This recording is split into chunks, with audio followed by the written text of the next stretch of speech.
Hello students. तो आज हम स्टार्ट करने जा रहे हैं class 7th NCERT chapter 5 history rulers and buildings. तो इसके पहले हमने सारे चैप्टर्स कवर किए, ठीक है। इसमें हमने मुगल्स के बारे में देखा, ठीक है।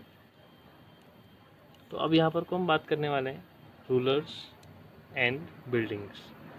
होता क्या था ना, आप लोगों ने देखा होगा या सुना होगा कि जितने भी आज आप बिल्डिंग्स मॉन्यूमेंट्स देख रहे हैं, एक तरह से ये उस टाइम पे बने जब किंग्स होते थे, ठीक है, राजा महाराजा लोग होते थे। उस टाइम पे लोग क्या करते थे, बिल्डिंग्स बनाने का काफ़ी शौक था इन लोगों को। ऐसा नहीं कि बिल्डिंग आज की डेट में नहीं बनती है, बिल्डिंग तो आज भी बनती हैं। कोई पर्सनल हो सकती हैं, कोई पब्लिक हो सकती हैं, ठीक है। तो ऐसा होता है ना, जैसे बिल्डिंग्स बनती हैं, कुछ होती हैं जो पर्सनल फेवर पे बनती हैं, पर्सनली बनती हैं, अपने लिए बनती हैं, कुछ होती हैं पब्लिक के लिए बन जाती हैं, ठीक है। ऐसा ही उस टाइम पे भी तो होता होगा। इस चीज़ को समझना है कि फिनोमिना तो सेम है, जो उसका बैकग्राउंड चल रहा है वो सेम है। जैसे वहाँ पर को मोनार्की है, मोनार्की थी, राजा लोग थे। अब राजा ने अपनी प्रजा का ध्यान तो रखना है, अपनी पब्लिक का ध्यान तो रखना है ना। तो वो उनके लिए क्या करता था, वो उनके लिए मार्केट बना देता था, ठीक है, या वेल्स बना देता था ताकि उसमें से पानी भर सकें या बाजार जा सकें, मार्केट जा सकें। तो इस तरह की बिल्डिंग्स बनती थी। और अपने लिए भी बनाता था, जैसे फोर्ट बना दिए या फिर कुछ महल तरह से कुछ बना दिया। तो दो तरह के वहाँ पर को बिल्डिंग्स बनती थी, एक तो पर्सनल और एक पब्लिक, ठीक है। तो रूलर्स एंड बिल्डिंग्स की बात हम यहाँ पे करेंगे। Figure 1 shows the first balcony of the Qutub Minar. Qutbuddin Aibak had this constructed around 1199. Notice the pattern created under the balcony by the small arches and geometrical designs. Can you see two bands of inscription under the balcony? These are in Arabic. अब सबसे पहले हम इस बात को समझते हैं कि ये किस फिगर की बात कर रहा है। ये वो फिगर है जिसकी ये बात कर रहा है, ठीक है। ये आप देख सकते हैं। Okay, just wait.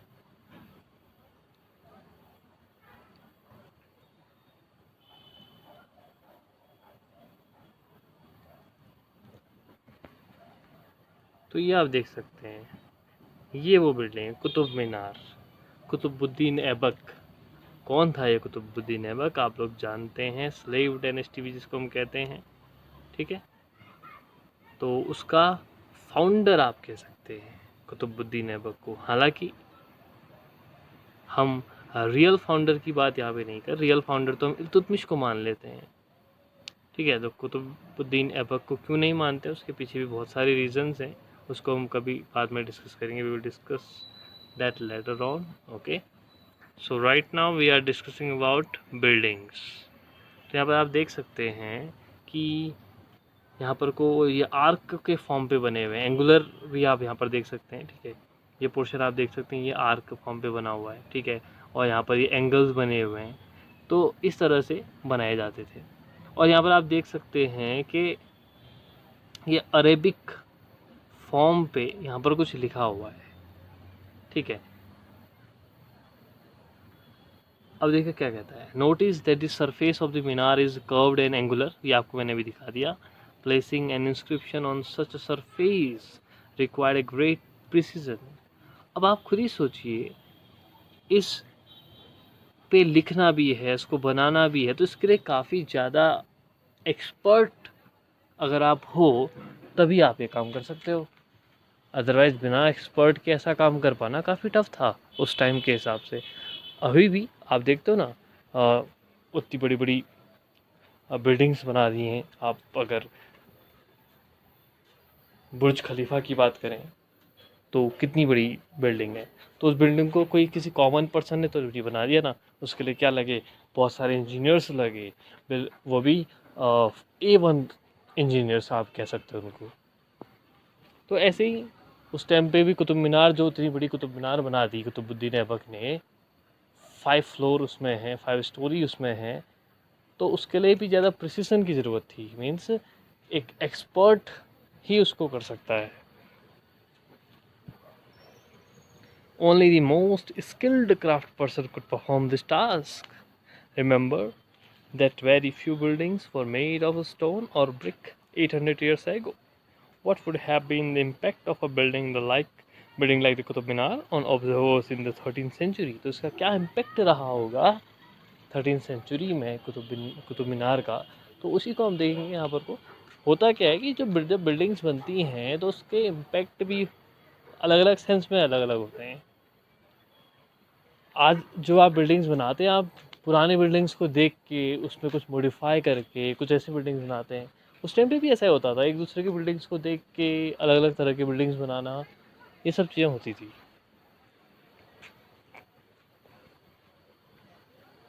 ये कहते हैं यहाँ पे देखिए, Qutub Minar is a 5-story high. The band of inscription you see are under its first balcony. The first floor was constructed by Qutbuddin Aibak and the rest by Iltutmish around 1229. Iltutmish मैंने कहा ना, real founder of slave dynasty कह सकते हैं आप एक तरह से। आगे देखते हैं, over the years it was damaged bye lightning and earthquakes and repaired bye Alauddin Khilji. बाद में क्या हुआ, लाइटनिंग अर्थक्वेक की वजह से थोड़ा सा एक फ्लोर उसका टूट गया, ठीक है, गिर गया, तो उसके बाद अलाउद्दीन खिलजी ने इसको दोबारा से रिपेयर किया। मोहम्मद तुगलक, फिरोज शाह तुगलक एंड इब्राहिम लोदी, इन सब ने इसको बीच बीच में रिपेयर करते रहे, ठीक है। The first Okay, wait. Between the 8th and 18th centuries, kings and their officers built two kinds of structure. Earlier, what I was talking about, the same, ठीक है, इसी के बारे में बात कर रहा था कि पहले टू काइंड्स के स्ट्रक्चर होते थे। अब वो किस तरह के स्ट्रक्चर होते थे मैंने आपको बताया पहले। The first were forts, places, garden, residence and Tom's, safe, protected and grandiose places of rest in this world and the next. And the second were structures meant for public activity, including temples, mosques, tanks, wells, caravanserais means होता है मतलब वो जो कारवां चलता है ना इनका, जैसे from one place to another place, तो उनके लिए जो बीच बीच में स्पॉट बनाए जाते थे उनके रेस्ट करने के लिए, दैट इज ओके, तो उसको कहते हैं। Kings were expected to care for their subjects and by making structure for their use and comfort rulers hope to win their praise. अब होता क्या था, हर कोई चाहता है ना, हर रूलर चाहता है कि उसकी पब्लिक खुश रहे, उसकी तारीफ करे। आज हमारे जो नेता हैं, हमारे लीडर्स हैं, they also want that we praise them, ठीक है, वो भी चाहते हैं कि उनकी तारीफ हो, तो वो भी अलग अलग तरीके के लेके आते हैं, ऐसा ये स्कीम ला गए, वो स्कीम ला गए, क्यों, ताकि लोगों के मन में उनके लिए क्या बने, एक पॉजिटिव एटीट्यूड बने। तो उस टाइम पे भी तो ऐसा ही था, वहाँ पे कुछ अलग थोड़ी था। वहाँ पे भी राजा क्या करता था, अपने लिए भी करता था, फोर्ट्स बनाता था, places, garden, residence, Tom's, means उस लाइफ के लिए भी और आफ्टर लाइफ के लिए भी चीज़ें बनती थी। आपने इस बात को भी गौर किया होगा, ठीक है, टॉम्स बनते थे।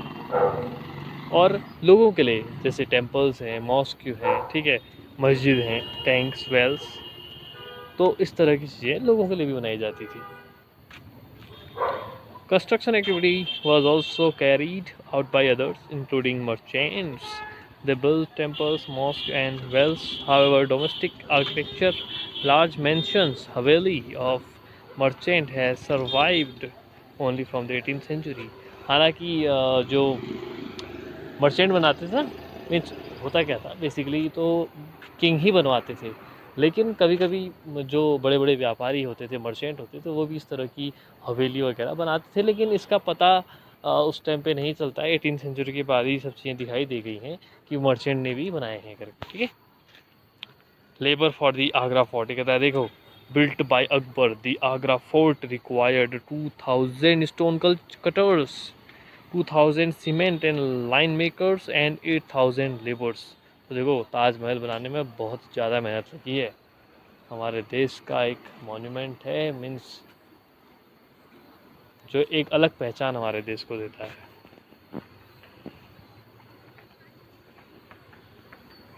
इंजीनियरिंग स्किल्स एंड कंस्ट्रक्शन की बात करें तो किस तरह का स्ट्रक्चर था, किस तरह के स्किल्स वो यूज़ करते थे कंस्ट्रक्शन के लिए। Monuments provide an insight into the technologies used for construction. Take something like a roof, for example. अब आपको सिंपल सा बात है, अगर आपको रूफ, अगर आपको कुछ कमरा बनाना है, room, you have, if you want to make a room, construct a room, sorry, ठीक है, कंस्ट्रक्ट कहेंगे, मेक कहना ठीक नहीं रहेगा। If you want to construct a room, तो आप क्या करोगे? आपने 4 दीवार खड़ी करी, उसके ऊपर को हॉरिजॉन्टल में कुछ बैम्बो रख दिए, उसके ऊपर छत डाल दी, इतना ही तो करेंगे, ये नॉर्मल काम है। बट ये तो मैंने कहा कि अगर आप सिंगल रूम बनाना चाहते हो, अब आप चाह रहे हो ज़्यादा रूम बनाना, उसमें ज़्यादा विंडोज़ भी बनेंगी, ज़्यादा डोर्स बनेंगे, तो ऑब्वियस है उतने से काम तो नहीं चलेगा। You have to think some different technology for that. Okay. Monuments provide insight into the technologies used for reconstruction. Take something like a roof, for example. We can make this by placing wooden beams or a slab of stone across 4 walls. But the task becomes difficult if you want to make a large room with an elaborate superstructure. This requires more sophisticated skill. Obvious है कि अगर आपको फिर ज़्यादा बनाने हैं rooms, तो फिर आपको तो सोफिस्टिकेटेड स्किल चाहिए होगी ना। सोफिस्टिकेटेड स्किल मीन्स एक ज़्यादा एक्सपर्ट स्किल, कुछ नया। Between the 7th and 10th centuries, architects started adding more rooms, doors and windows to buildings. Roofs, doors and windows were still made by placing a horizontal beam across 2 vertical columns, a style of architecture called trebate. Trebate एक style है जिसमें normal जो हम use करते हैं, एक common style जिसमें हम 2 कॉलम्स के ऊपर क्या करते हैं, एक हॉरिजॉन्टल बीम रख देते हैं। और सेम तरीका आप देखते हैं आप लोगों के घरों में भी उस तरह का स्ट्रक्चर यूज़ होता है। ठीक है, जैसे आप यहाँ पर को देख सकते हैं, यहाँ पर हम दिखाते हैं आपको। और trebate are called corbelled. Between the 8th and 13th century, the trebate style was used in the construction of temples, mosques, tombs, and in buildings attached to large stepped wells. बाउली जिनको कहते हैं, बाउली कहते हैं, वैसे उस टाइम पे बाउली कहते थे वेल्स को। ठीक है, आप ये देख सकते हैं इस 2A इस फिगर में इस तरह का कुछ। ठीक है, in the Quwwat Islam Delhi late 12th century and 2B में आप देख सकते हैं यहाँ पर कोई एक और बेल्ट टेक्निक जिसकी बात कर रहा है। ठीक है, used in the construction of the screen. तो इस तरह का मतलब 2 हॉरिजॉन्टल रख दिए और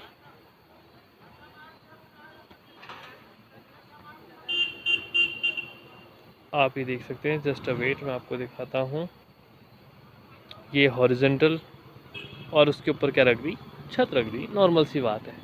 ठीक है, इस तरह के हाउसेज, इस तरह का पैटर्न आपको आजकल के हाउसेज में कॉमन दिखता ही है। ओके,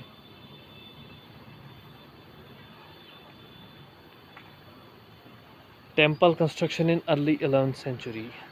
टेम्पल कंस्ट्रक्शन तो बहुत इम्पोर्टेंट रोल प्ले करता है हमारे इंडियन कल्चर का। There are 3 style of temple making. ठीक है, टेम्पल कंस्ट्रक्ट करने के लिए, टेम्पल बनाने के लिए 3 तरह की, 3 types of styles are there जो यूज़ की जाती थी। ठीक है, इस टाइम पे तो एक है बेसर स्टाइल, एक है नागर स्टाइल, एक है द्रविडियन स्टाइल। ठीक है, याद रखना इन तीनों स्टाइल्स को। टेम्पल बनाने की जो 3 स्टाइल यूज़ होती थी वो थी बेसर स्टाइल, ओके, बेसर स्टाइल, बेसर स्टाइल, नागर स्टाइल, नागर स्टाइल एंड द्रविड़ या द्रविडियन स्टाइल भी हम इसको कह देते हैं। ठीक है, ये इस तरह की जो फैक्ट मैं आपको बताऊं तो उसको आप नोट भी कर सकते हैं। ओके, ये आपको हेल्पफुल होगा। तो नागर जो स्टाइल है वो नॉर्थ इंडिया में ज़्यादा फेमस है। ठीक है, नागर स्टाइल नॉर्थ इंडिया में फेमस थी। द्रविड़ियन स्टाइल आपकी साउथ में, द्रविड़ नाम से ही आपको समझ जाना चाहिए। जैसे द्रविड़ नाम आए तो आप समझ जाना हम साउथ इंडिया की बात कर रहे हैं। तो साउथ में ही फेमस थी। और बेसर शैली क्या है ना, बेसर स्टाइल, बेसर स्टाइल इज द मिक्सचर, बेसर style is the mixture of Dravidian and नागर स्टाइल। तो इस बात को आप याद रखेंगे। तो जो फर्स्ट टेम्पल कंस्ट्रक्शन यहाँ पे दिखाई दे रहा है, ये आपका एक तरह से नागर स्टाइल का एग्जाम्पल है। द कंदरिया महादेव टेम्पल, याद रखेंगे कंदरिया महादेव टेम्पल जो है चंदेल डायनेस्टी में के एक धंग देव, एक शासक थे, एक रूलर हुए जिन्होंने इस टेम्पल को बनाया। और ये टेम्पल आपका नागर स्टाइल में बना हुआ है। ओके, तो इसके बारे में पढ़ लेते हैं एक बार। The Kandaria Mahadev temple dedicated to Shiva was constructed in 999 by the king Dhangadev of the Chandel dynasty. Figure 3b is the plan of the temple. आप देख सकते हैं यहाँ पर प्लान दिखा रखा है 3b में, पूरा एक प्लान आप देख सकते हैं किस तरह से बनना था of the Chandel dynasty. 3b is the plan of the temple. An ornamented gateway led to an entrance and the main hall, Mahamandap जिसको हम कहते हैं, where dances were performed. The image of the chief deity was kept in the main shrine. गर्भगृह जिसको हम कहते हैं, जहाँ मूर्ति यानी कि जो इमेज होती थी शिवा की उसको रखा जाता था, उसको गर्भगृह कहते हैं। This was the place of for ritual worships where only the kings, his immediate family and priest gathered. ये भी समझो कि आम जनता के लिए, पब्लिक के लिए ये जगह नहीं थी। यहाँ सिर्फ कौन आते थे, फैमिली, किसकी, किंग की फैमिली और उसकी प्रीस्ट जो होते थे वो आते थे। The Khajuraho complex contained royal temples where commoners were not allowed entry. The temples were decorated with elaborately carved sculptures. आप एक देखेंगे नागर शैली में और द्रविडियन शैली में भी आपको एक डिफरेंस दिखाऊंगा। आप इस इमेज को अच्छे से देख लें। अभी फिर हम जब नीचे दूसरी इमेज में आएंगे द्रविडियन शैली में, वहाँ आपको दिखाएंगे। ये है राज राजेश्वर टेम्पल, जिसको राज ने बनाया था। ठीक है, चोल डायनेस्टी का एक किंग था राज, ठीक है, जिसने टेम्पल बनाया था तंजावुर। आपने याद होगा, हमने पढ़ा था चोल की कैपिटल तंजावुर, याद आया होगा आपको कुछ। तो राजेश्वर टेम्पल, यहाँ पर कोई ये द्रविडियन शैली का, द्रविडियन स्टाइल का टेम्पल है। ठीक है, इसको आप याद रखेंगे। तो the Rajeshwar temple at Thanjavur had the tallest Shikhar amongst temple of its time. Constructing it was not easy because there were no cranes in those days, and 90-ton stone for the top of the Shikhar was too heavy to lift manually. सोचो भाई, इसके ऊपर जो top में ये जो आपको